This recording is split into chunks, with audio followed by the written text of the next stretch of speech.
Roadshow, episode number 405. My name is John Morgan. Cold Coffee is with me for the final show of 2022. It has been a crazy year for us, Cold Coffee. A lot of things have changed this year. I made a big change of career and made some moves. Well, not change of career, but change of job and career direction to a degree. You did a great thing with the Train Alta program and made solid physical changes and some lifestyle changes and that sort of thing. So it's kind of been a big year, a wild year for us, man. How's this one going to live in your memory? It's going to be good. I mean, I think you're right. I mean, I think the decision, it was huge when you shifted away from to Junkie to start, your new thing. And now, like you said, seeing your commentary career kind of take off and seeing you going more and more, more that I don't see you at events for one reason or another. I'm like, maybe he's finally made that switch. But yeah, I mean, on the personal thing, when the Alta program started in May, I had no idea of what eventually would change. And now when I think about what I want to do at the end of the evening, before it used to be like, hey, let's go get drinks or maybe get some gambling in, which every once in a while I still do both. But, now it's like I want to just get like some work in. I'll go into the little home gym in the garage and just try to keep things going and realize that, I felt like the lifestyle changes sort of changed. We'll always be, a bit of a degenerate, but, now it's just in, more little small bits. Right. Small bits of, being a degenerative loser that loves his beer and gambling. But man, this year, I'm looking forward to 2023. I think every time a new year starts, it's always another chance for more opportunities. And, that at the end of the year, you could look to see what you're able to accomplish. And I'm really grateful for what we've been able to do with, the road show and keep going. And every time the number gets bigger before every episode is always a great thing. And, I'm just looking forward to see what the next year is going to be. But when I look back on this year, I'm grateful for what we've been able to do. I'm grateful for the changes that I've made and being able to stick with it. And as I do this with you, I can see I'm more svelte in the face, and that's always a good thing. There's a lot more room to go. I still haven't got the 1-pack coming out yet. It's still a sort of a small keg barrel. It's a giant 1-pack. Well, by the way, shaving down that bushy, just Norwegian Viking beard that you carry around from time to time, that kind of leans the face out a little bit too. You certainly have dropped the LB, so I'm not trying to minimize the impact of your work, but I'm saying when you don't have that massive, putting Santa Claus to shame with the volume on your beard, it does kind of thin the face down even more. I'm the first Filipino Viking that there's ever been. I proudly wear that. No, it is, and it's funny. It's I was joking with Abby Kamikaze, who does some great editing for us on the Saban, who does great editing for Junkie and has helped out on the show over time. I told him that when I get closer to the target, I'm gonna shave everything off just so I can see what the face looks like. Wow. Then I'm gonna let it grow back. Beards really help to hide the double chins, and in my case, the third chins and the fourth chins. So beards are good like that. But it's funny. I haven't seen my face without facial hair on it in I don't even remember how long. I haven't been clean shaven in a long time. It's been so long that when I see the old pictures pop up where you are clean shaven, it's like jarring to me. You know what I mean? Not like, oh yeah, I remember that. It's like, whoa, I forgot he used to look like that. That's right. When I first came out to Vegas, I didn't have a beard, so it's pretty crazy. But who knows? Maybe 2023 when we get closer to the goals and things, we'll see. I might even just do it just to let it grow back out. I love it. So we'll see. But it's been a good year. I was going to say, so no resolution. I don't think either one of us are really like resolutions type people, so to say. But, in your case, like, you started this back in May, right? So it's not like you really are there any changes that you're making on January 1? Or is it like, let's just keep the thing going that we're doing? I'm definitely keep what I'm doing. With that, I am going to actually try to get back into extreme just to further get myself some more work in there. But I don't really call that a resolution because it's not like I'm like, hey, this year I'm going to join a gym. I want to get back in there because I'd love to just get access to their equipment that's there, and I'd like to do some more boxing and some of the jiu-jitsu. But if there is something I did want to do, when I say that, because I have a heavy bag, so I can work on the boxing, but I would like to maybe do some more jiu-jitsu, just straight jiu-jitsu classes this year, just for the flexibility, and just to keep maintained, because honestly, like, I can get a workout in there, but I realize it's that high intensity stuff. And yes, I could go outside and run sprints and do whatever. But one of the things from that ultra class, when you're in there and you're grinding and just like getting closer and you're like having to constantly be flexing while you're doing stuff, which is a lot of times what happens in the grappling or the jiu-jitsu, I was like, man, it's a hell of a workout. And I'd love to learn some more skills and be able to just understand the technique, the terms, the knowledge, so just help my job as well, and just like for you, when you call a show, you have to know those moves. There's a lot of times, even when we call the lingerie fighting championship, a lot of times moves happen, and I got to work on the terminology. I don't think you get the names of some of those moves from jiu-jitsu. You know what I'm saying? Some of those names come from some other types of professional programming. wrestling. Kind of like, what was that? The booty drop or the booty bomb. But yeah, just part of that. I think so. If there is one thing I want to do next year, I definitely want to keep the health kick going and trying to be better on that. But yeah, it's to maybe get back into extreme, taking an actual class, or maybe even over to American Top Team. And just try to just get some jiu-jitsu work, just straight jiu-jitsu stuff. But yeah, no major resolutions. I mean, I already don't drink all that much. I don't gamble that much anymore. I'm pretty freaking boring now, because all I want to do, is just kind of work out and just kind of get better. So that's awesome, man. Well, you've done a great it's job. Pretty boring, but you've still done a great job with it, and it served as an inspiration. I'm trying to do a little bit of the same, and I do realize that as I am. It was fun this year to really get a chance to pursue more broadcasting opportunities, be able to do that freely, because I really do enjoy doing it. Next year, going to try to step it up even a little bit more and do some more. But I do realize that, never going to see you at events. No, never going to see you at events anymore. No, I'll be watching at home on pay-per-view, or I'll be at my job. See? No. I still want to cover as many events as possible, but I do enjoy the broadcasting quite a bit, and I want to do as much of it as possible. But I will say, I do know that getting myself a little bit more television appropriate would be beneficial, perhaps, to getting a few more opportunities along the way. So I'm trying to dial it back a little bit as well and take care of myself a little bit more. So you have to start buying some pants. Well, let's not go too far, all right? Hold on now. We're still, That's where I draw the line. Yeah. That's where the contract writers is like, you cannot force me to wear pants. You got to have respect for yourself, you know what I mean? Like, you just, you can't sell out completely, man. You can't sell out completely. When I saw the pictures when you guys were up in, where were you guys, Atlantic City or whatever? And it looked as cold as all get out. The family was bundled up. There's J-Mo in his shorts. Yep. I was like, this motherfucker is crazy. It's so true. Dude, it was like 22 degrees outside, and I still had my shorts on, man. So that funny. Is hilarious. But I was comfortable. All right, listen.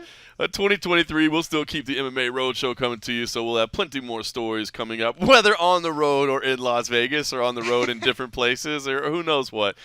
Christmas was last week. I did want to ask you how your Christmas went. I will share a little bit. I kept my plans under wrap just because sometimes my son does listen to the show, and I didn't want to ruin everything. But we had a big night on Christmas Eve. We went, and I finally saw Shin Lim, the magician that I have always wanted to see.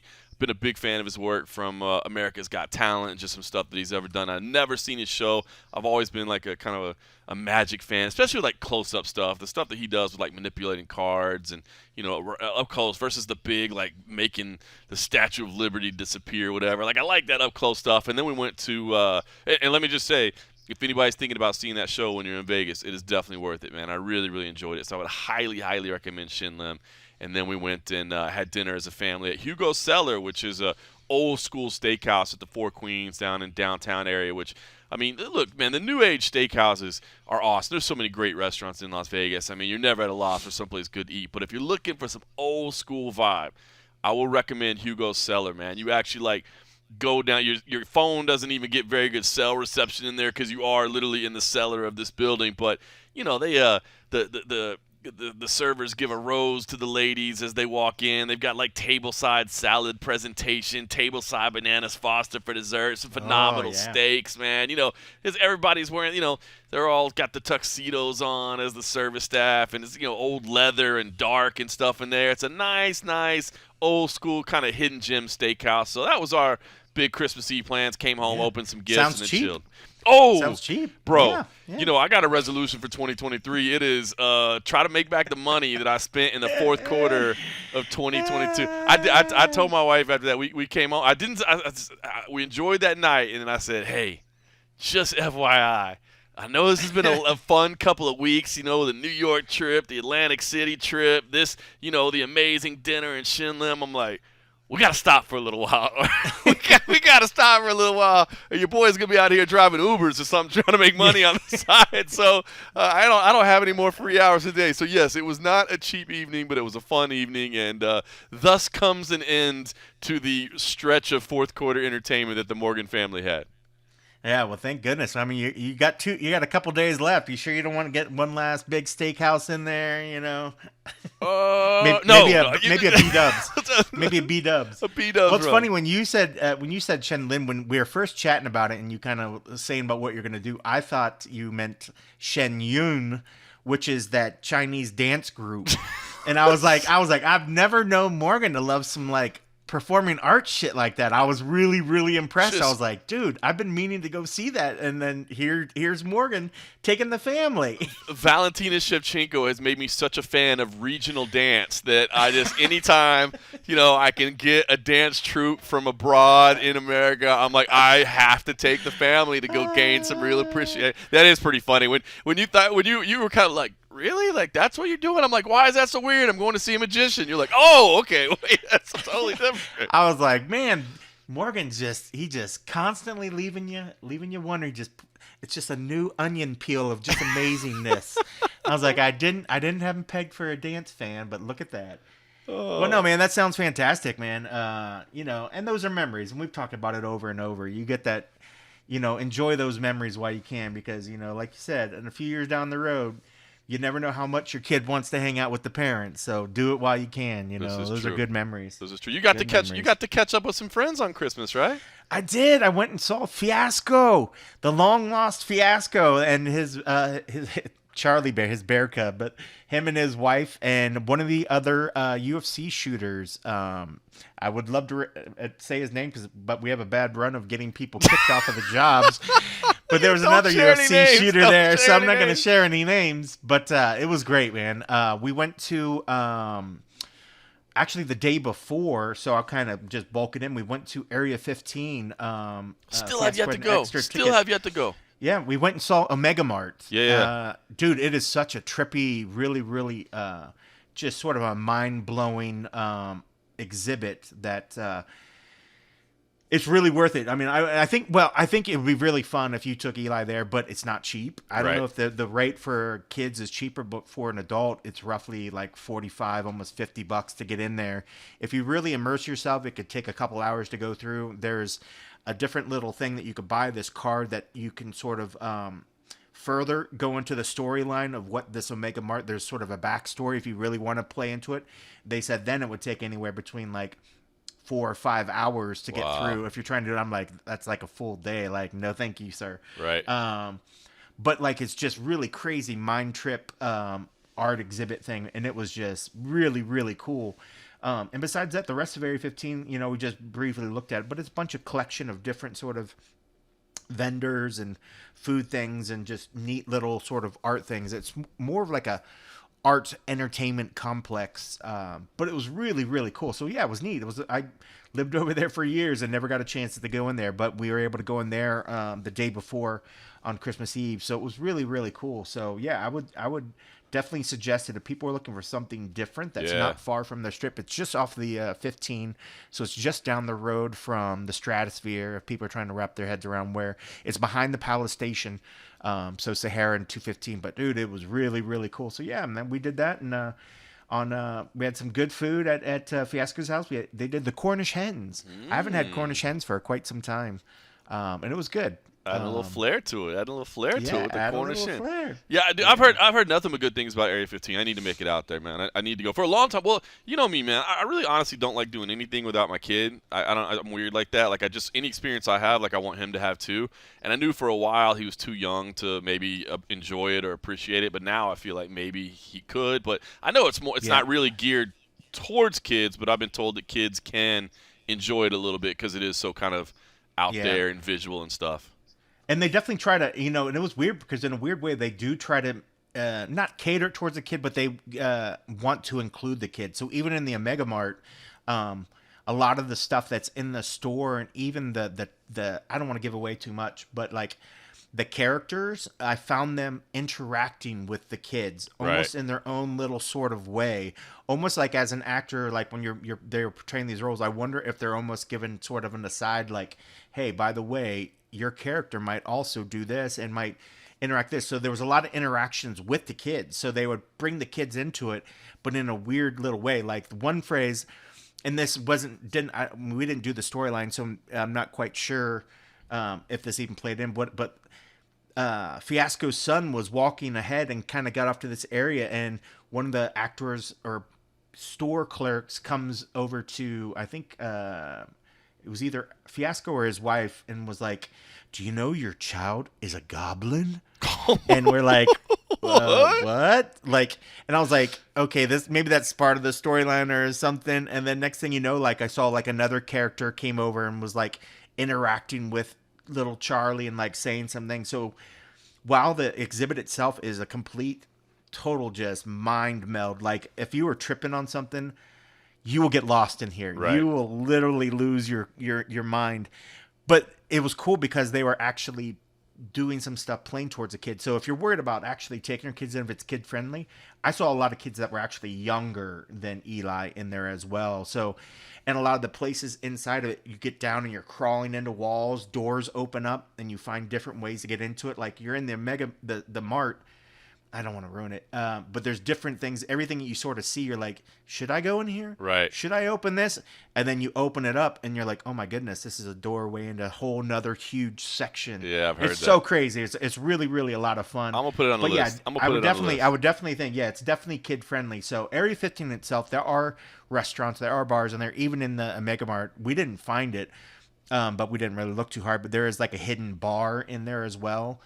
So obviously the kids, that part's not meant for the kids, but inside the whole Area 15, there are definitely other more adult themed stuff. Yeah. But overall, the whole entire place is definitely very kid friendly. It's really cool. I'm putting that on the list for 2023, so I got to do that. Yeah. All right, well, listen, enough about the holidays. We are a martial arts podcast at our core, mixed martial arts normally, but we will be doing a little grappling this weekend. I'm flying out to 2300 Arena in Philadelphia for FURY Professional Grappling 6. So if you're around on Friday night and you're looking for something to watch, I believe we go live on Fight Pass at 9 p.m. Eastern for the main card. And let me just, for anybody that hasn't seen this card, let me just say, the FURY Professional Grappling events are fun, but the end of the year, and this is the second year we've done it, we've kind of loaded up the card with like just a ton of UFC athletes to make it, kind of even an end of year special kind of thing that's even different. So main event, Rose Namajunas versus Jillian Robertson, which is awesome when you think about it. I mean, Rose Namajunas, the champ,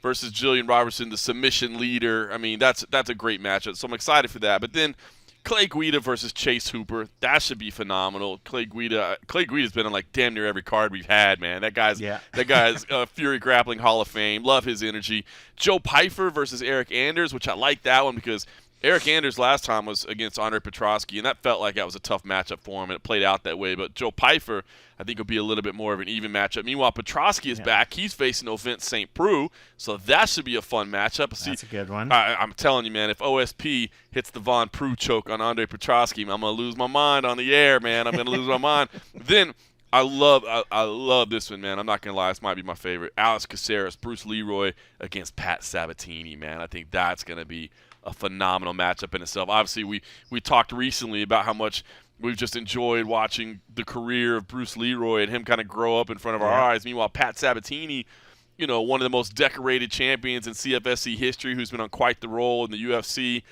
So I'm looking forward to that. Trevin Giles versus Mike Malott is on there. Nick Galante, who's a CFFC amateur, fighting against Phil Rowe. And Pat Barry. Pat Barry!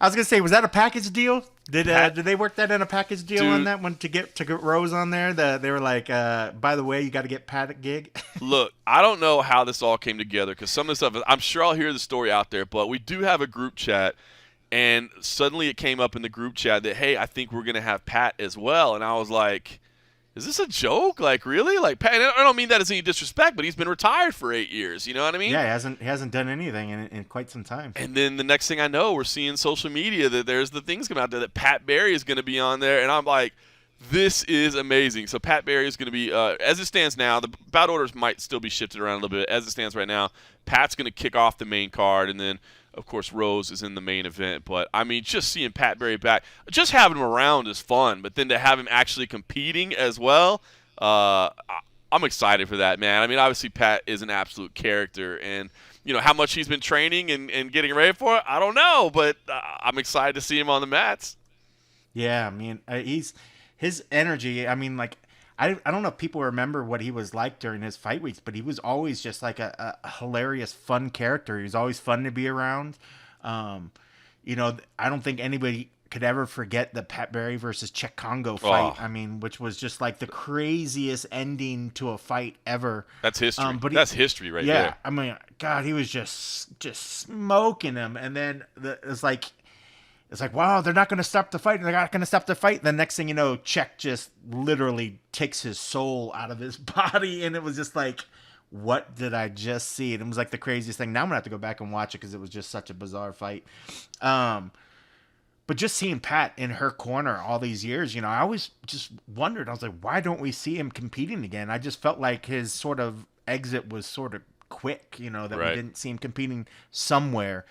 So it's cool to see him, getting back in there. And what's great about this is, I mean, it's grappling. Yep. I think if he would make his return and it would have been a full-on MMA match, I think a lot of people would be like, okay, well, what has he been doing in this time? Did he get really checked out? Why is the commission cool with this or whatever?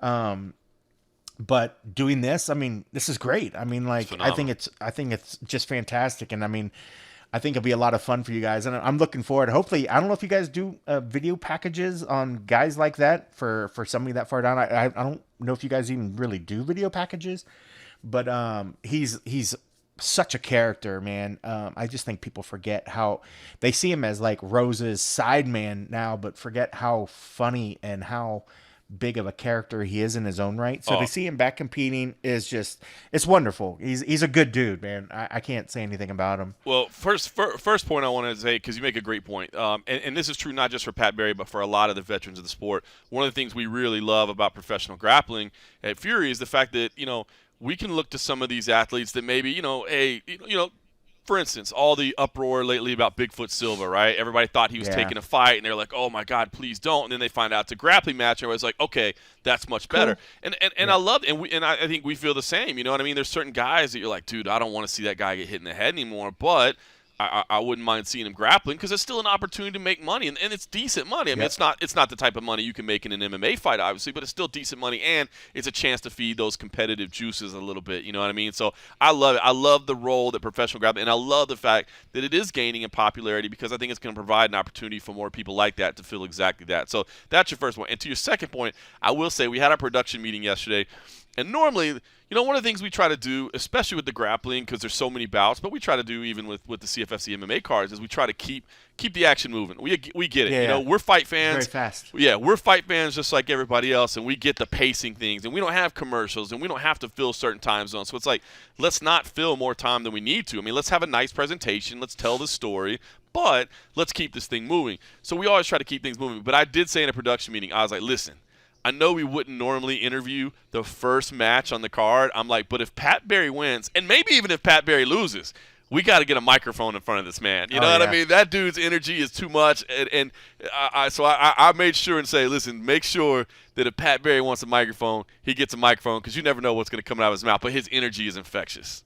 And it's so far. Well, I mean, looking at the cards too, being the first one of that main card, if that order stays how it is, it gives him plenty of time to go out there, do his thing, give a great speech should he win, and then he can come back, get settled in. Rose can calm down from watching him perform. If she might not even get nerves because it's a grappling match. If it's an MMA match, I would expect her to get nerves. It's 180 degrees difference, dude. Like, you could not be more opposite. Like, the attitude, like, they all want to win. They're all competitive.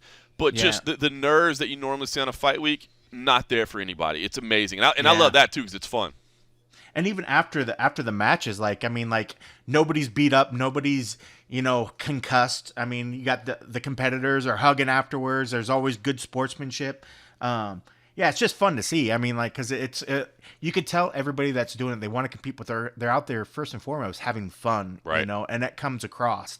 I mean, this card's fun, man. I mean, and plus, I mean, who isn't a homer for Rose? Who isn't a homer for Jillian Robertson? I mean, Jillian Robertson, I love everything about her. She's a stoner. She's got red hair. She's cute. All day, every day. I want the Jillian Robertson channel on my TV 24/7. Let's do this. I can't wait. So make sure you tune in for that, man. I think it's going to be a lot of fun. And then, of course, there's still MMA to happen as well with the Bellator versus Rizin card. I think everybody's getting excited about that. It's nice to see everybody getting excited about it because, man, it is cool, man. We've talked about it a little bit already, but this co-promotion of two organizations putting their reputations on the line, putting their best fighters forward, not just handing, a couple guys way down the roster, but really putting it out there. It's fun to watch. Now, I will say, as we've gotten a little bit closer and everybody's figured out or tried to figure out the broadcasting elements of it, it is a little bit challenging, right? Like, if you're only going to watch it through legal, completely fine ways here in the United States, you have to wait. Without like a VPN or whatever? Yeah. Listen. Okay. Well, let me see what I'm going to say first, and I want to say something about the VPN thing.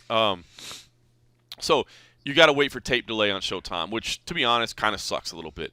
But there are not kinda. It sucks. Okay, yeah, you're right. It sucks. Full on sucks. It full on sucks. It does full on suck that you got to wait for tape delay to watch it. I mean, I know not everybody would stay up super late in the night to watch it anyway, but it would be nice, like, even if you slept in, to be able to, like, turn it on immediately as soon as you wake up, not have to wait to the evening time, not have, as you joked last week, try to avoid spoilers in 2022, which is just impossible. Good luck. Yeah, Good luck. Everybody's on their phone, so that part of it kind of sucks. But one thing I want to say is that this is, and we've touched on before too, but if you've never heard it, I am a huge fan of organizations working together, right? Now, I do not ever expect the UFC to co-promote with anybody. It doesn't do them any good. But I'm a huge fan of organizations working together. But these headaches are the kind of things you have to understand that comes along with co-promotion. It kind of sucks a little bit, but these are the hurdles. These are the headaches. These are the problems that happen because, again, awesome, great event. That's amazing that we're putting it all together. Okay, well, who owns television rights?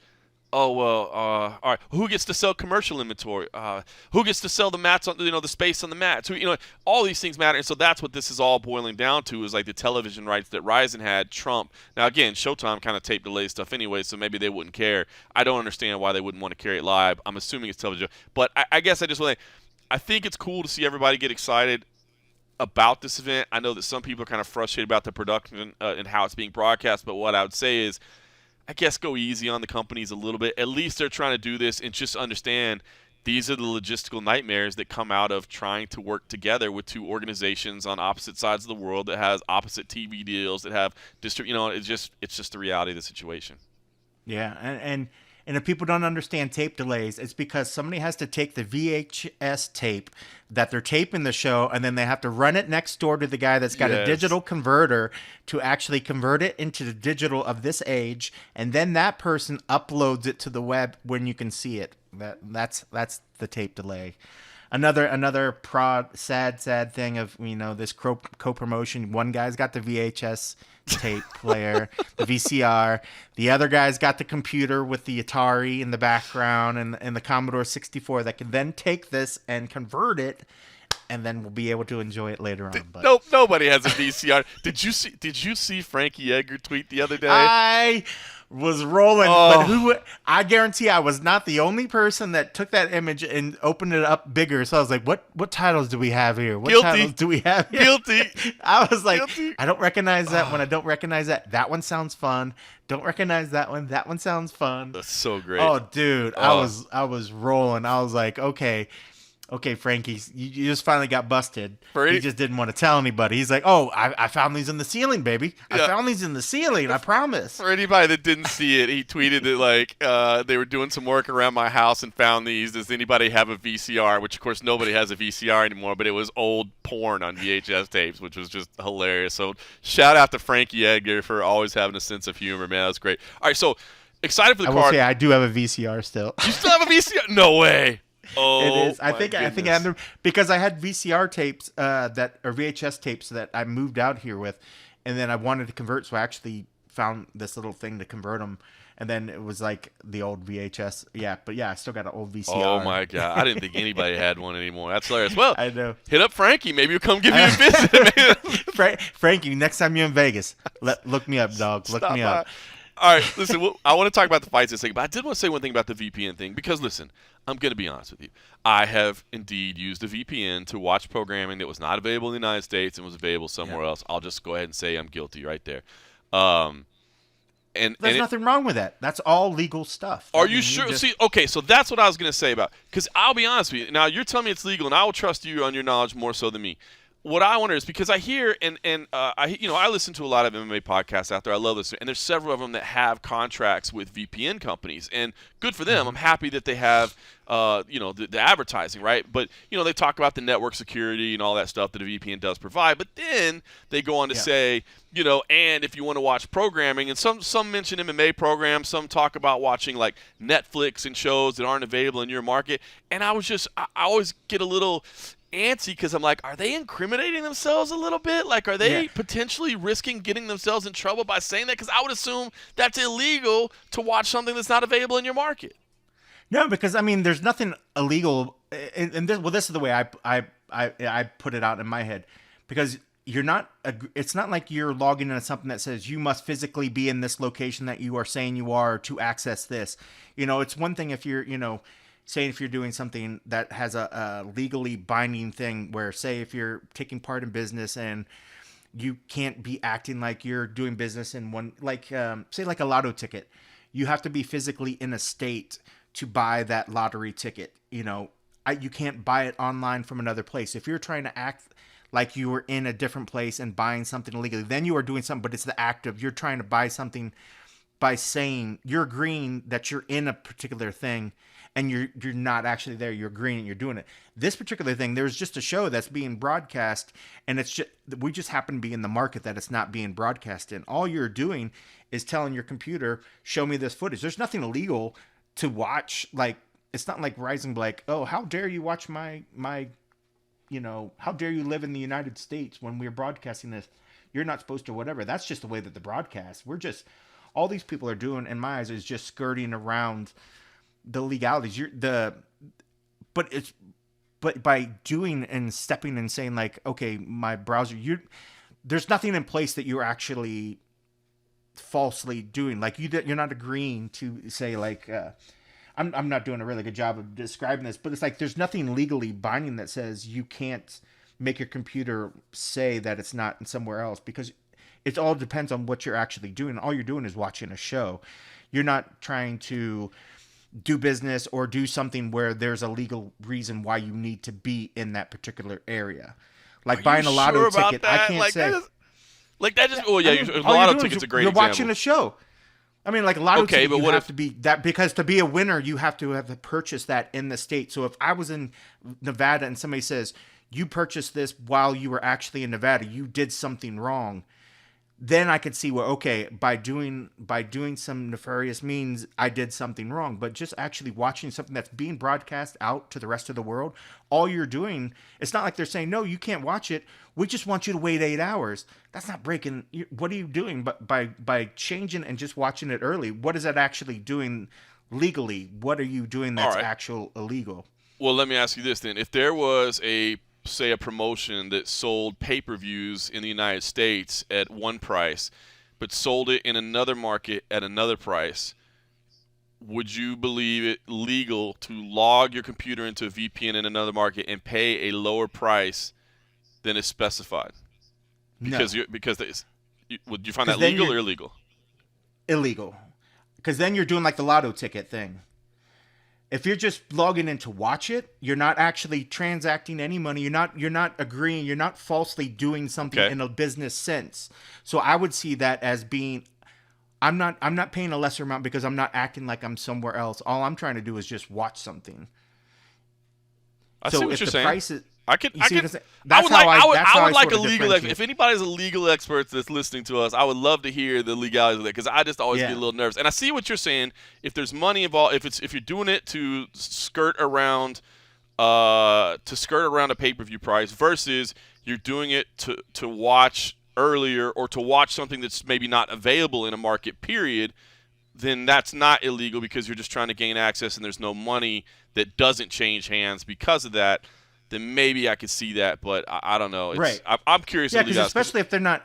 Yeah, because if they're not losing any money by me watching the show, doing it, that means what do they have to lose? What would there be anything that they would have to do? But yeah, I mean, how you said, if I'm actually skirting around and doing something different to pay a lesser amount, I'm cheating the system. Right. This, all you're doing is you're just tapping into a show that's already being broadcast, that you already have the ability to watch it. All you're doing is just jumping in time, in a sense. Okay, I'm not 100% convinced you're right, but I like your justification. I mean, that's how I would justify it to the judge when I get brought forth. I'd be like, "Yo, I didn't buy a lotto ticket, dog. I didn't." And he'd be like, "Oh, I get it with the lotto thing." And you get, I mean, and maybe that's, and even now, I think that's one of those things that, I'm sure the law schools, and if there is something, that's all stuff that's probably getting figured out now. And a lot of it's just once a precedent sort of gets started, then that precedent is what eventually will kind of lead the way. But international law and different business and how you do it is one particular thing. But the whole technology, what VPNs allow you to do, has definitely changed the game. So I'm sure, what is against the law or whatever has definitely changed since it. But I think if there's no money transacted, what really is their ground to be standing upon? Like what loss can they claim, or what loss can anybody really say, except for the fact of like, oh, hey, yeah, cool, you're using technology to watch a show 8 hours earlier or whatever. It's interesting. But definitely do not take our words as any sort of disclaimer. legal advice or any precedent. As you can see and hear in the past, we've done many things that certain companies do not like, and do not take our word for it. But yeah, that's how I kind of see it in my mind. So like, at the end of the day, I don't feel bad about VPNing and watching a show, that's just going to be tape delayed. If I'm not skirting around anything, I'm not trying to cheat them out of their money or whatever. If the pay-per-view is like, hey, you got to watch this later on or something, then you just wait till later on or whatever. But it's just a matter of however you watch it, legally or yeah, questionably. I am excited about these fights, and I am curious. I do see paths in which Bellator goes 5-0. To be honest with you, I see paths in which they win all 5 fights. But I will say, I think the most competitive matchups on there. I think AJ McKee's in for a competitive matchup. I think he can absolutely win the fight, but I think he's in for a competitive matchup, and I think Juan Archuleta is in for a competitive matchup as well. I think Patricio's Patricio, and I just think he gets it done. Horiguchi, this is a rematch. He already won the first time. Rabadinov, he looks like the real deal. He's the new killer. But I think McKee and Archuleta are in for some competitive matchups. Again, I'm not saying that Bellator can't go 5-0. They might. But I'm just kind of curious from your perspective. What's success for each company? Like, if Bellator edges it out 3-2, are they happy with that, or do they feel like they got, I don't want to say exposed, or do they feel like they took some hits? Do they need to go 5-0? And conversely, for Rizin, what's success? Is it if they just get one win, they can be satisfied that, hey, we didn't get shut out here in our backyard? What do you think is success for each company? Yeah, I mean, I could definitely see where somebody might be like, well, as long as we take 3 out of 2, we're the winner. I think both companies, if their fighters are competitive, ultimately, I mean, if it's a close fight and it goes down to the wire and the decision goes one way, and if, say, Bellator or Rizin only got one, I wouldn't feel bad for them if it's competitive. I think as long as both sides of the fight are making it fun to watch, I don't think people are really going to care at the end. I think that's probably more for, PR, more for the media, just to have something to write after the fact. Because honestly, if it's a good fight, nobody's really going to care at the end of the day, who wins or loses. But if Bellator, I would say, just if I did have to pick away, I think if either side just has the majority of wins, takes 3 out of the 2, they can claim themselves the winner. But honestly, if one went 1-4, but the fights were great, I think it's good for both sides. I mean, just for the fact of the like we said before, just reaching into different markets, having their fighters, just get, introduced to newer markets. And you're saying about the Patricio, man, that fight, his opponent is big in the face-offs between the two of them. He's a big boy. Patricio's 5'6". His opponent's like 5'10", 5'11", I think. Yep. It might. And he's a grappler. He's a grappler. It looks like. It's definitely like striker versus grappling. It's funny because if people just look at Pitbull's record, they're like, well, he's got rear naked chokes. He's got whatever. I'm like, that's because he knocks them on their ass and then he takes their back. But yeah, it definitely feels to me like more of like a striker versus grappler. Does the guy have a chin? I'm not very familiar with his overall breadth of work. And that's why I'm kind of looking forward to this. So for me, I'm looking forward to see these other cats that I don't normally get to watch because they broadcast their shows at crazy hours and you never really get to see. So I'm looking forward to see that. But as long as both sides have good fights, I think at the end of the night, I'm not really going to be counting who's winning. I let the people that need a story to write about do that sort of stuff. I just want to see good fights between the two of them. But at the end of the night, it doesn't matter to me which side takes the majority, just as long as they're fun to watch. No, I completely agree with you. And as you said, Rizin is in that position that one championship was in forever, where it's like they've got good fighters. Like these fighters that they're putting out there are really good. But most people haven't seen them because they fight at weird times of the night and they haven't had the exposure. And again, it's going to be tape delayed to the United States, and I hope people still watch it even if they already know the results and they didn't watch it live. But I think this will be a good opportunity for exposure. And I agree with you. I think at the end of the day, gosh, and if this is what we really want to say, what we really want to see in the sport, I would also say chastising either organizations, even if it goes 5-0 either way, that's definitely that's not helping anything. That's it. That's it. As long as it's good. Because if we want to see more of this, that's the one story that you don't. You want to talk about the fights. You want to be competitive, but don't get the cheap view by saying Bellator smashes Rizin by getting 3 out of 2 or 4 out of whatever, or just sweeps the night.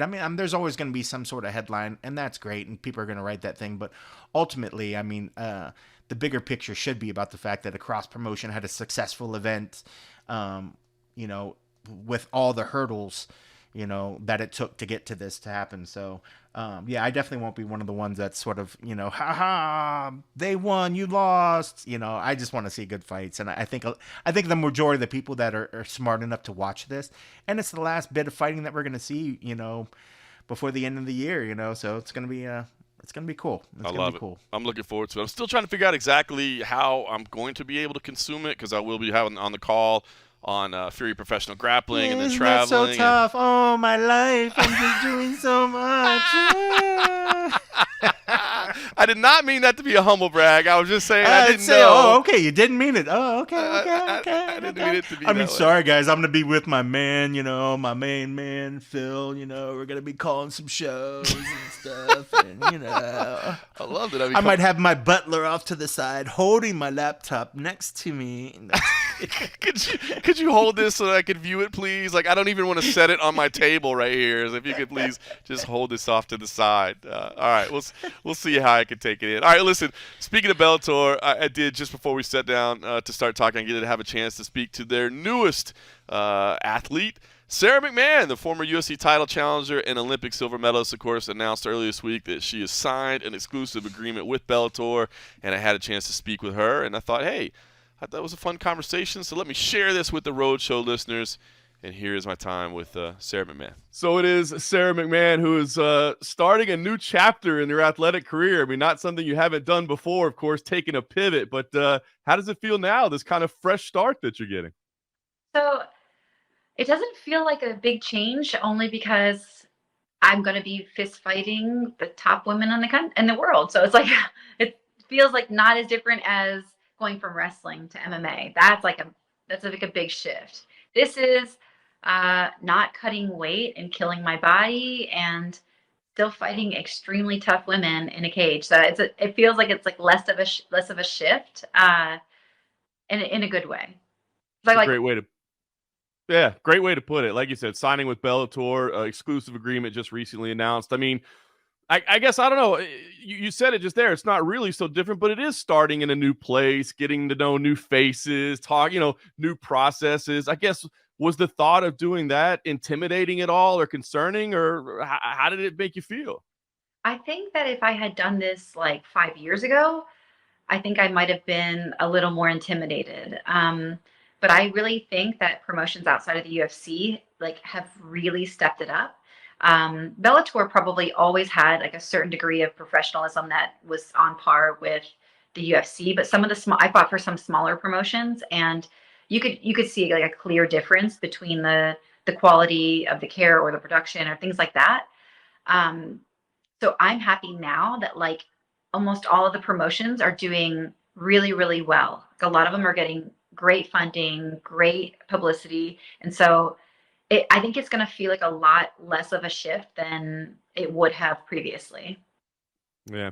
I know obviously we want to focus on moving forward and not the past, but I do have to ask, like, how did the UFC run come to an end, right? I mean, your opponent misses weight, and next thing you know, you're not fighting for the UFC anymore.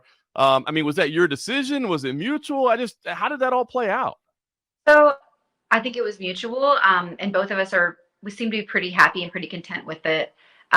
For me, my manager asked me before my fight with Carol Hosa, she's like, okay, you have this fight and then you have one more. And she said, do you want to test free agency? And I think the contract before this, I would have said, no, I want to stay in the UFC. I want to fight for the title.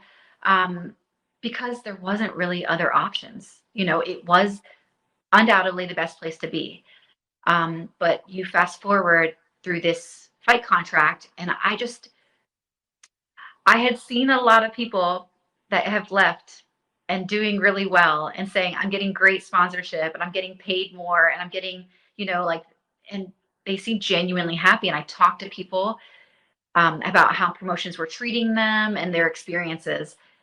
And it seemed really, really positive. And I was like, I don't think all these people are lying. I think that other places are now really great places to fight too. And so I just look at it a little bit different. Like, you see football players, they change teams. It's just completely common. If they get a better contract somewhere else, they don't just stay with the company. They get, and so like that kind of happened to me that, I fought to free agency.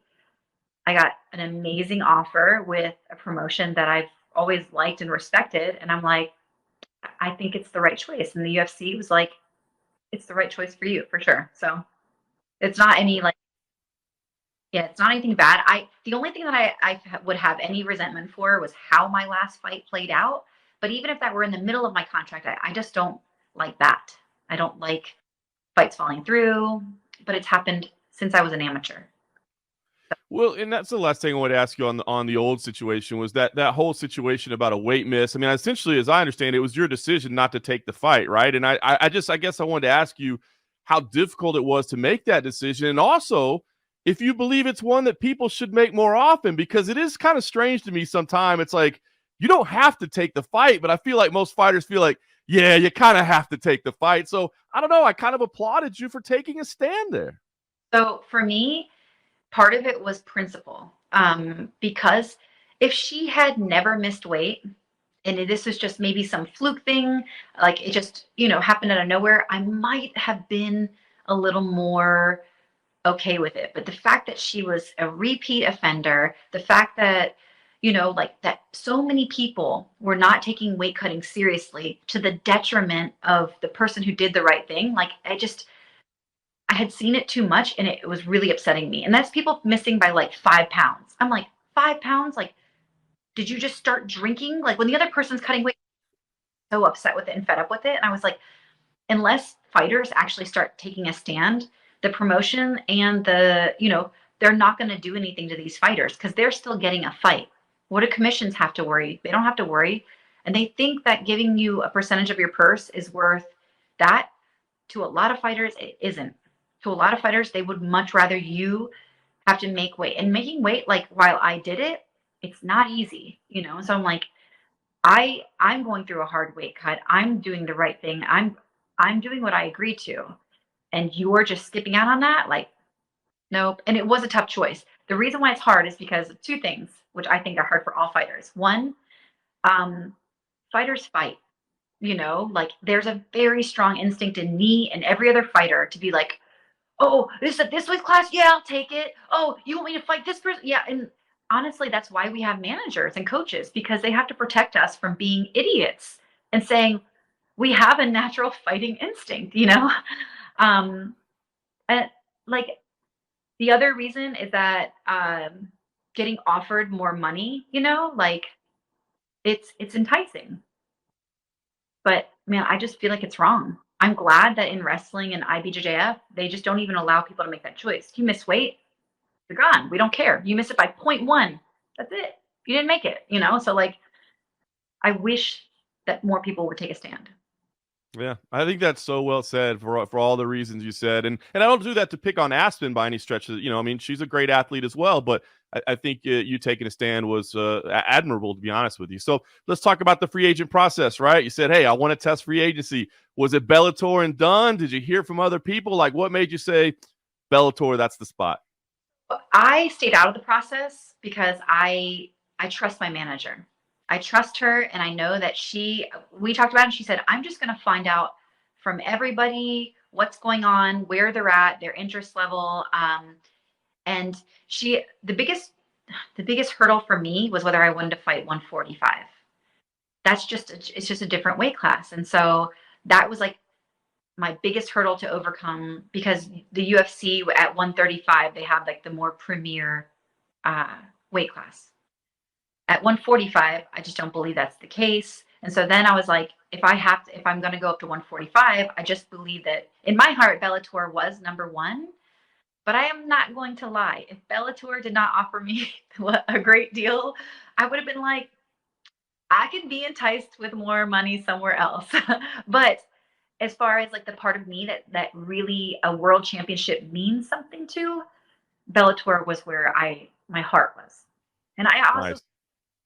I heard really, really good things from how they treat fighters. And that's really important to me too. Like it's about the journey and your experience. And if you have a promotion that it's not, it makes it kind of unpleasant, or you feel not cared for, like, man, we're still humans, like we don't want to be treated like, just some cog in a wheel or, expendable thing. We want to be appreciated for what we are sacrificing and bringing to the table. So I've just heard a lot of really good things about Bellator, so it just made me kind of lean that way. Very nice. And you mentioned 45, of course. How different is 45 life changing for you, or is it just fight week changing for you? I mean, how different will 45 be?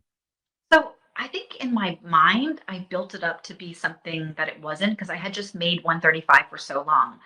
But when I was wrestling, and wrestling is a grueling sport, I wrestled at 63 kilos, which that equals out to in pounds, 138.75. But that is only at world championships and world qualifying events. Every other tournament throughout the year, we have a 2 kilo allowance. So really, the majority of the year in my wrestling career, I competed at 143.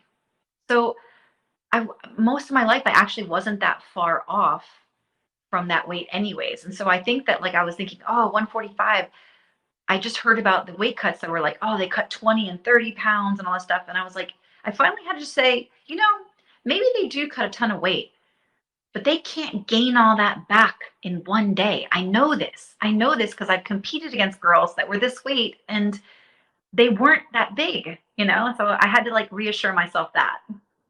I like it.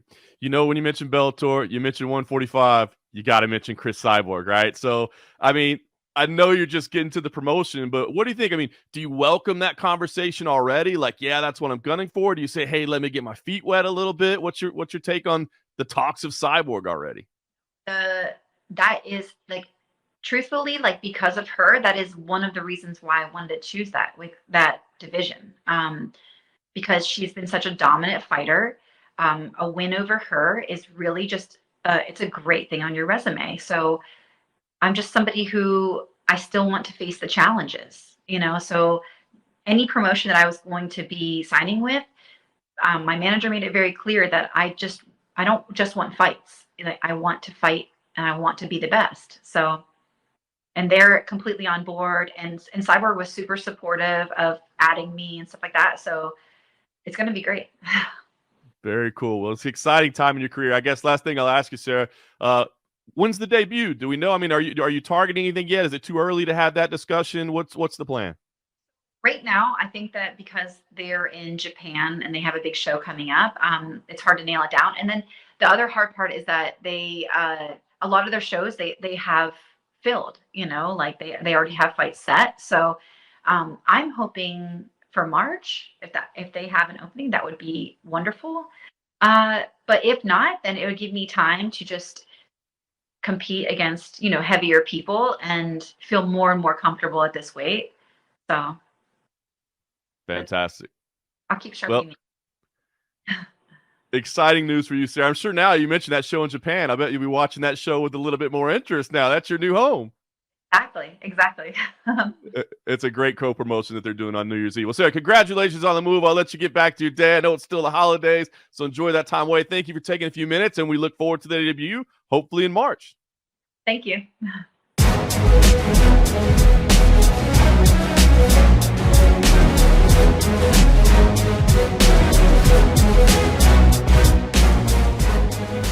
All right, thank you very much to Sara McMann for the time. I really enjoyed the conversation, man. Her insight is fantastic, and I mean, I will say, when she talked about the fact of when you're at an employer just wanting to be appreciated and respected, that resonated with me.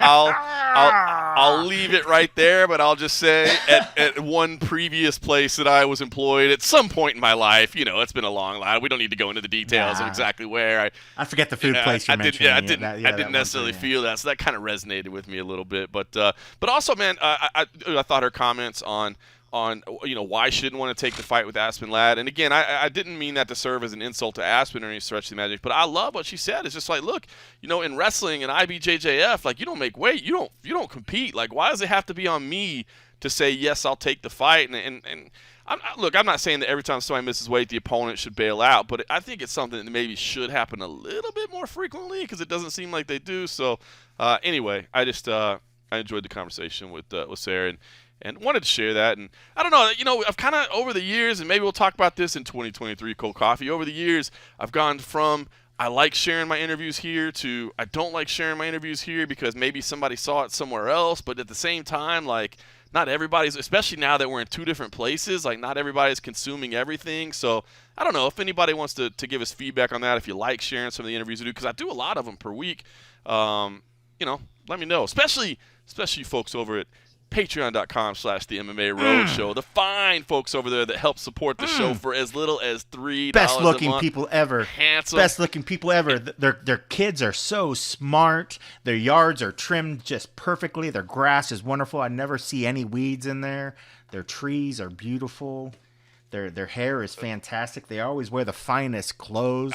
Their kids are funny and smart. Incredibly well endowed, I've heard. I don't want to go into that too far, but I've heard literally you gain a girth at least an inch in width and at least 3 inches in length, depending on how long and if you buy the yearly membership. It really depends on the level you join that you get that benefit. Right. We don't put that in there because we don't want to be crass. You know what I mean? We're not that kind of podcast, but we're just saying. We're just hearing this, This is the reviews that we've been hearing, and people are like, I don't understand. I subscribed, and all of a sudden my wife is extra happy to see me.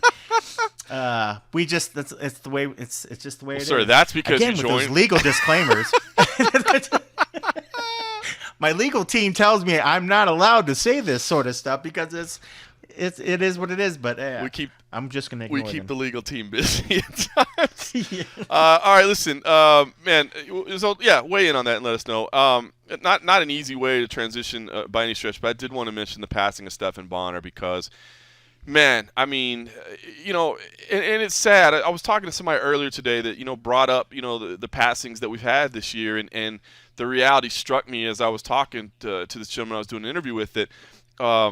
Man, this is going to happen more frequently. You know what I mean? Like as the sport gets older and the athletes have been around a while longer, this is going to happen. But Stephan did not qualify as part of that. I mean, he is not part of the generation that we should be preparing for ourselves to see passing. And it struck me, man. And it was right as we were about to go out for Christmas Eve. And so it was a little bit of a tough transition to get into an entertainment mode exactly afterwards. And I did send out a quick tweet that I just wanted to remember, that you absolutely cannot overstate the importance of Stephan Bonnar and Forrest Griffin to the current state of the UFC and really the entire cast of The Ultimate Fighter 1, of course. UFC President Dana White has been, open about this over the years in giving them all the credit in the world for what this happened. But, man, it really dawned on me, man, like,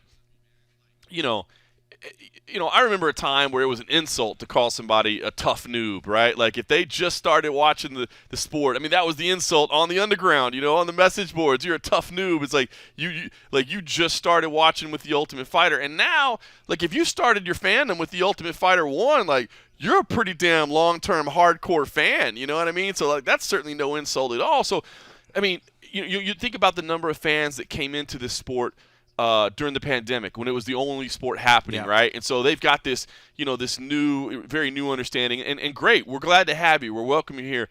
But, I mean, between the Ultimate Fighter 1 and the pandemic, I mean, there's generations of athletes that have come through and generations of fans that might not understand, and they might think, people just say that was a big moment. But no, you're talking about, the Ultimate Fighter 1 that, the UFC had to pay for, right? I mean, it was on Spike, but Spike wasn't paying them for it. Like, it was airtime that the UFC was paying for, and it was their last-ditch effort, to get this sport to gain in popularity because they were losing money, and, who knows what they're going to do. And then you have the Ultimate Fighter 1, and the whole cast is phenomenal, man. Like, it's a great season. You had some amazing characters on there and some amazing television that was on there. And I know people say this, it's played out at this point, but at that point, especially for us long-term fans, that was the first time we were really seeing our sport broadcast to the masses, right? And not only the sport, but you were getting to see behind the scenes, right? Where everybody just thought, these are savages and barbarians, and you're getting to see the emotions and hear their stories and all that. So the whole season was great, right? But then you get down to the finale,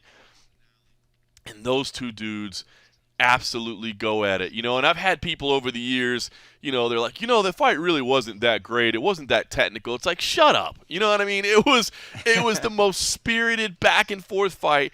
And this is the Ultimate Fighter 1, right? The six-figure UFC contract. At that point, we didn't realize, like, A, that Dana even had the right to go, you both get contracts. We didn't know that was an option. We didn't know that it was an option that you could be on the Ultimate Fighter, you could lose in the quarterfinals, and you could still get called up for a short-notice fight 3 weeks later. We didn't know that was possible, right? This was, oh my God, one of these dudes is going to get into the UFC, and the other dude is going to go back to obscurity and never make the big time, right? And they put on this epic war, this epic brawl, and just, I mean, and then the sportsmanship that they showed between the two, and the relationship that they built over the years. And I first want to say that, man, you can't overstate the importance of that fight, and you have to understand that if you're newer to the sport, or you only saw the tail end of the career, or you only saw kind of the unglamorous end to his professional career, you don't really know all about Stephan Bonnar, and you can't forget that moment. And then I'll also just say, hey, man, we don't know all the details and facts yet, but we all saw Stephan struggling a little bit late, and I had a professional relationship with him. I didn't have, a personal friendship other than, crossing paths with him here and there. And we always talked every time we crossed paths or what have you. And he was always a very, a fun dude to be around and always very polite. And like I said, always had a joke to tell and was always very respectful.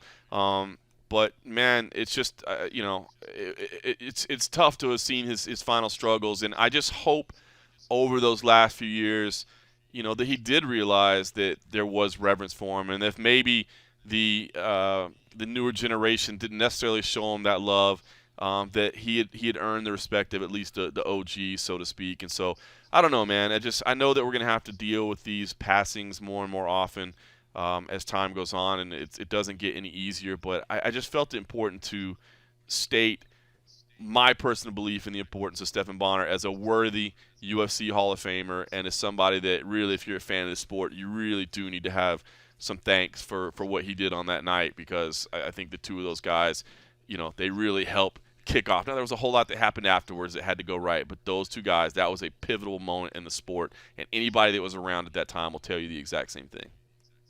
Yeah, well, I mean, very, very well said. I mean, you're right. I mean, I think you'd be hard pressed to find somebody that's watched the sport long enough to not realize what that fight meant. I mean, I think everybody looks back and that fight will always kind of be one of the Taj Mahal of fights where it's like a one of the seven wonders of the world. That fight definitely got it for everybody.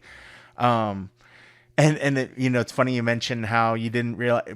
I think if we would look back and want to find the first instance of Dana kind of being Dana on fight night and doing stuff, that was it, where Dana now it's like kind of commonplace where Dana was like, I didn't agree with the judges. So yeah, both fighters are getting their money tonight. So blah, blah, true, blah, blah. so It's like if you ever want to find that there was the first instance or one of the instances of what was going to come, that was probably, that was it. But we just didn't think about it at the time, like nobody realized what it was eventually going to become. But you're right. I mean, Stephan was always just a fun person to be around during the fighting years when I was still there at the UFC, and even afterwards when we'd see him out and about. I don't know if you remembered when we called the lingerie fighting show there on Fremont, when there was, I think it was the night of the earthquake, or maybe it was another one of the ones that we did. Afterwards, we were upstairs and Stephan was in town for like a wrestling event or something, and came upstairs, was doing shots and hanging at the bar, and was just like your everyday normal dude, and it was just so fun to see him, and like to see him and just realize like what he meant to the sport, and then to see him just be like, "What's up, guys? Let's you want another drink?" Or blah blah blah. And it was so much fun. But I think that was the last time I saw him man. in person, man. To be honest, I think that was the last time I saw him in person. I think you're exactly right. I mean, I definitely saw in the news after that, there was the fire at his house, and I know that was a really hard time for him. And even in the other day, who was it? Sean Strickland put out a thing, and it was like, it was kind of like, it's great everybody's reaching out and saying, these great things, and it's like, but on the underlying point of his thing was like, well, where's everybody been when Stephan's been going through some stuff? Because Stephan has been going through some stuff, man. You're right. These last few years have been rough for him, just career-wise and other stuff. But he, like the good man he was, I mean, he was grinding, trying to get through it, and it's just unfortunate, man. 45 is just way too young for anybody to pass away, let alone somebody like Stephan and what he meant for the sport. But anybody to have their life and that soon is just that short. It's just a tragedy. So yeah, I mean, definitely condolences to his family. And it's, it was like one of those things, man. It felt like, gosh, it was just like, here's another one. And it was just like, I saw all the tweets going out, and I think I just retweeted one of the story things are going, and it was just like, man, it was hard to kind of just fathom what it is. But, there were so many other better tweets out there, people talking about it. I was like, I don't really need to add mine to the noise of what's going on out there, but if people didn't realize what he meant to the sport, I think everybody listening to this podcast obviously would, but if somebody just happens to stumble upon this podcast and you have no idea who Stephan Bonnar is, go back and watch Stephan's career, especially at the beginning. Mm-hmm. But then even later on, when he didn't maybe have some of the big wins, I mean, he fought the who's who in the sport, in their prime. And while maybe some of those fights didn't maybe go his way, I mean, like the guy was there, man. He was there at the beginning. He was there in the thick of it, and it's just sad that he didn't wasn't able to be around here long enough to see where the sport eventually is going to go. He certainly kept my interest in more of the wrestling stuff. Yeah.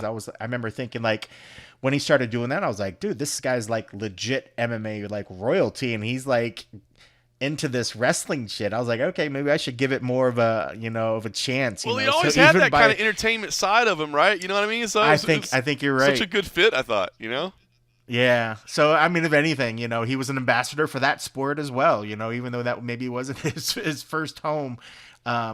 By his involvement in it made it seem in a way more legit for me. That's the kind of, power that he had, by getting behind it. But, I mean, he was always quick to share his thoughts and what he, and he was he was a fun dude. And, yeah, I mean, I'll now have to look back at that day that we were there at the, what was the name of that bar? Nerd Bar.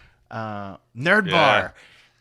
Maybe we'll have to go back there. It's a cool bar, man. That throw a couple back for him or in his honor. It's not a bad idea. I know he liked that place. That's not a bad idea. We should go do that. We need to make that happen when I get back, man. That'd be fun. That's a great bar, man. It's got a bunch of MMA memorabilia in there. The owner's a huge MMA fan, and man, saw Bonner there. Saw Phil Baroni there. I mean, Phil Baroni, yep. Yeah, fun stuff, man. Definitely had a few frosty beverages that night, man.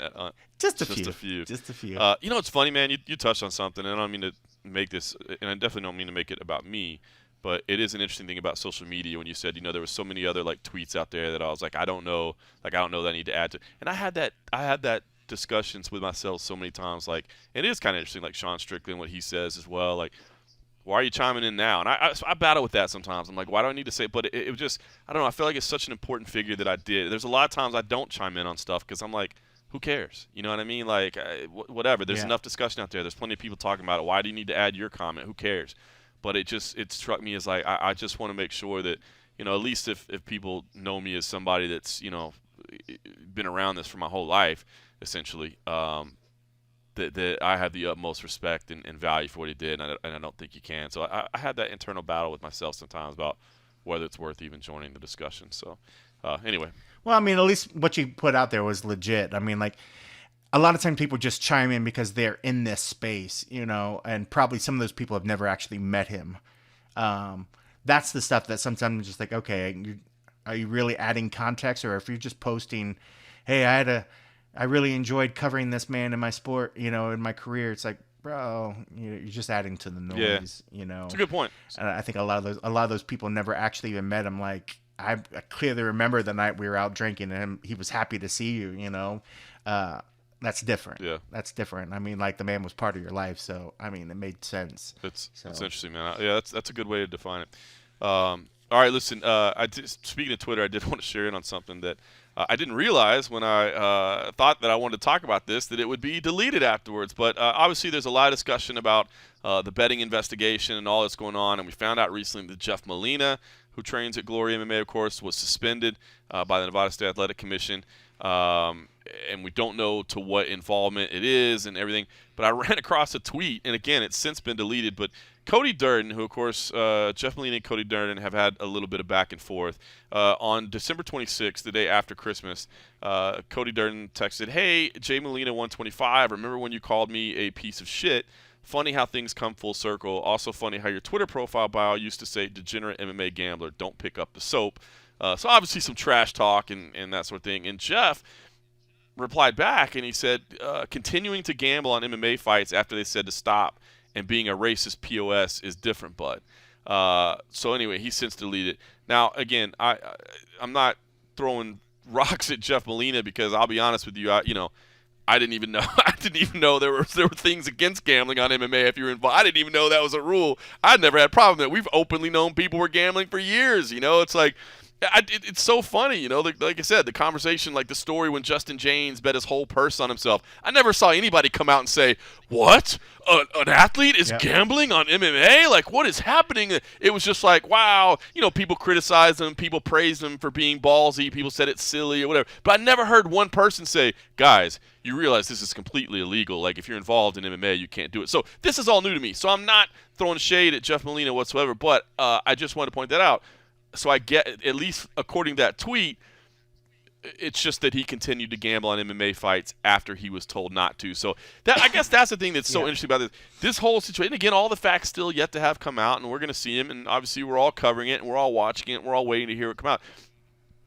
But I just keep seeing this overwhelming, like, sentiment that, like, this gym was involved in something highly illegal, and they were fixing fights and all this stuff. And I just want to reiterate again, I don't know, man. I've seen these videos that talk about these conspiracy theories and et cetera and whatever, and I don't know. Like, granted, we're going to see some policy change and you know, we're going to see some rule change moving forward, but I don't know. I'd still say, I guess, maybe temper your desire to just persecute everybody involved with Glory MMA for doing something highly illegal. Because I, to be honest with you, and again, maybe I'm naive, I don't gamble a lot, and again, I think that's an interesting discussion.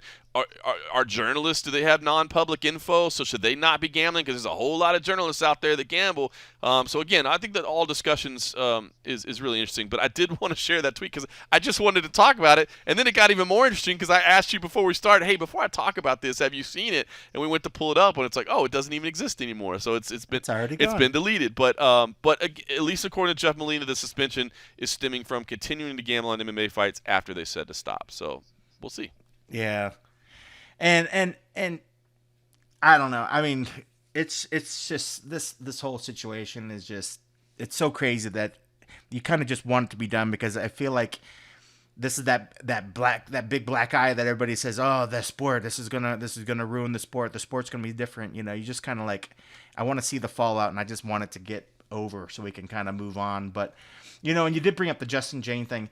I think more people would have. I think the thing that everybody was like applauding for the effort, and the thing that the difference and why nobody raised the flag is that he was betting on himself. Right. If you're going to bet on yourself, you know you're just going in. That just shows your effort. If he said, well, you know, just to cover my losses, I'm gonna throw a little money down on my opponent, you know, but then people would have outrage. People would be completely outraged and be like, okay, there's something with that, you know? I mean, but I could see where nobody cared about it, thought anything about it, because everybody was just like, oh, okay, you know, he boy's betting on himself. And ultimately, I feel the same way now. If a fighter wanted to bet on themselves, I don't care. I have zero issue with it. It just proves that they want to win. I have zero issue with it. You know, for you to be like, oh, no, sir, you're not allowed to make this extra money on betting for yourself, like, that's just stupid. Like, I mean, he's not going to put money on himself and then go out there and try to do something. I have zero issue with a fighter betting on themselves. I have zero issue with a coach betting on somebody on their own team, because it's just showing their faith and belief that they have. But I get it. How do you monitor, you know, that they're only betting on themselves? Right. It's kind of like the whole Pete Rose situation or whatever, right? I mean, obviously that's an old situation and some people might not remember it, but, you know, it's like, hey, well, you gambled on baseball and you can't do it at all. It's like, I honestly have no issue with somebody betting on themselves. And again, I like Justin a lot. I don't bring his name up to throw any shade towards him. Like, I thought the same thing. Like, that's ballsy as hell, bro. You put your whole money down on you. Good for you. And I still have no problem with it to this date. But I guess the issue becomes the optics of, well, I saw this UFC fighter in a sports book, or I saw this UFC, or, you know, whatever the case may be. And so they just don't want any gambling at all to happen. I still don't know, I guess, how they monitor that. I've heard, you know, that these companies can have, like, databases. I saw some people saying, I think Chris Wade and Chris Weidman maybe both were chiming in one day on Twitter saying that, like, they tried to register at DraftKings, and DraftKings absolutely wouldn't accept their money because I guess maybe they're in some database as professional MMA fighters, which that's amazing technology. I didn't know that existed. So I guess there are probably ways to enforce it. But I don't know. I'm intrigued by this whole situation as much as anybody else is, and I do believe it's a huge story as much as anybody else does. But I don't know. I feel like everybody's just trying to, like, oh man, these scumbags that we're doing. And it's like, wait a minute. If all they were doing was betting on themselves and betting on, and using their expert, if all they do is 24/7 spend time breaking down tape, preparing for fights, living fights, they have pretty good knowledge of who's going to win and lose. You know what I mean? Hell, a videographer who's not even technically breaking down fights, but spends his whole life watching fights, listening to interviews, listening to experts break it down, reading stuff, has won the MMA Junkie stat picks twice. I mean, it just goes to show the more that you're around it, like, you pick up on it. And so, like, if all they were trying to do is find a way to make more money. Now, again, 100%. Yeah. If they were betting against their own guys, if they did share information that, hey, my guy's hurt, there's no way he's getting out of the first round, make sure you load up against him, then 100% that's wrong. But I don't think they were fixing fights, and I don't know. Anyway, I just wanted to share the tweet, keep the discussion going, and that's all I had to say about that. We don't have all the facts yet. Yeah. Yeah, definitely don't think Molina's doing any sort of fight fixing. Right. And he's still got a little extra bonus. I mean, this is the guy that if the name doesn't immediately jump in your heads, he's also got heat early this year when he decided to wear the Pride shorts. Yeah. And he gets a lot of extra kudos on my book for that. So I mean, he's not doing, as far as we know, he didn't do anything shady here. But the dude he's got extra karma points on his side for what he did earlier this year. Right. You know, and that whole situation was crazy. He wore the UFC's Pride Month fight kit or whatever, and like a rainbow flag or whatever, and a lot of trolls came out and were just harping on him. And he's not a gay man, but he wanted to show his support for the LGBTQ AYZ community. Yep. And I thought it was absolutely it was awesome. I mean, he's a good dude. I mean, like everything we've seen, and it's the same thing with Krause. I mean, let the information come out before people start, stringing up the nooses to fucking hang up everybody. Yep. I mean, like, because I mean, and just like we said, I mean, if somebody's gonna bet on themselves, like, dude, good for you. I mean, who doesn't need a side hustle? I'm trying to like sell photos off to the side and do whatever. I'm like we're all trying to find side hustles, and if it's illegal, like, what's wrong with that? That's what I'm saying. Like, everybody's trying. I'm telling you, God's honest truth. I had no idea until this was happening that it was illegal for anybody with non-public information to bet on sports. I had zero idea that was an issue. You know what I mean? So I don't know that they did either. And if that's all that was done wrong, is that like, hey, technically you're not supposed to do this, then that's slap on the wrist. My bad. We'll stop doing it. You know what I mean? Like, so I don't know. Anyway, just wanted to bring that up and share that tweet since it's no longer there. If anybody missed it, that's what he said he's doing. So, all right, listen, man. Somebody reached out. It must have been our legal department reached out to him. They're really on top of things. They might have before we even started taping. They were like, "What did you say? Let me get on the horn real quick." Jeff, you don't know me. Delete. Yeah, you don't know me, but this is the legal team with the MMA Roadshow, and those guys happen to be big fans of yours. And just as a client of theirs, I wanted to reach out as a courtesy to you for some pro bono advice that you should probably delete that tweet. So that's it. I'm telling you, there's a reason why we give them the big retainer. That's right, man. They know what they're doing. Kudos to the team. Kudos to the team. All right, listen, that's going to do it for 2022. Like I said, please, on Friday, check out FURY Professional Grappling 6. I think you'll enjoy it. If you've watched them before, you know you're going to enjoy it. If you haven't, and this is your first go, give it a go. We laid out those names. Obviously, a ton of fun names on the card. Myself and CM Punk on the call. And then, of course, the Rizin Bellator show. Watch that however you choose. We don't know what the ramifications of that may be, but it's up to you. Do you, boo? Do you? Do you, boo? And of course, we have not missed a single week in 405 consecutive weeks. So just because it's New Year's next week, we're not going to miss that either. Episode 406 will come to you then, and we'll start getting things going once again in 2023 and start picking up the and a half once we get the live shows back up and going. So we appreciate everybody that supports us at patreon.com/MMA Roadshow. Yeah. Appreciate anybody. Maybe we'll get some more stuff going on the site. We're talking about it. Talking about that. Spitball about trying to just figure out ways. I mean, we have the site. You guys are helping to keep that up and running with your support. Yes, so thank you very much. So we just need to, if there's suggestions and things you'd like to see on the site more that maybe we can try to put in there.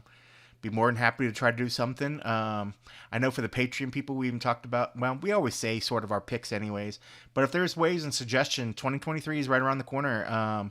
You guys help drive this show. If you guys got some suggestions and ideas, and especially you on the Patreon, you guys have our definitely eyes and ears on what you guys want to pitch in. So reach out, let us know what you want to see on the site, and if it's things that we can make happen. Like John said before when we were offline, it's not like we have a ton of extra time to do things, but it's time well spent if it's time spent for you guys. So give us ideas, give us thoughts of what you'd like to see on the site, and hopefully maybe we'll kind of switch it up. Right now it's just been a nice repository for the podcast, the backdrop for before Audio Boom, before we were even on Audio Boom, and before we were anywhere else. So it's nice to have that. So it'd be nice to kind of give another reason for people to go there. So let us know what you think. We appreciate it, definitely. And everybody stay safe. Have a great New Year. Obviously, that's amateur night, so be careful out there. Yes. There's a bunch of idiots out there on the road. Stay off the road. Take some Lyft. Take your Uber. Use that ride share. Use the ride share. Yep. Stay safe, have fun, and most importantly, of course, thanks for listening.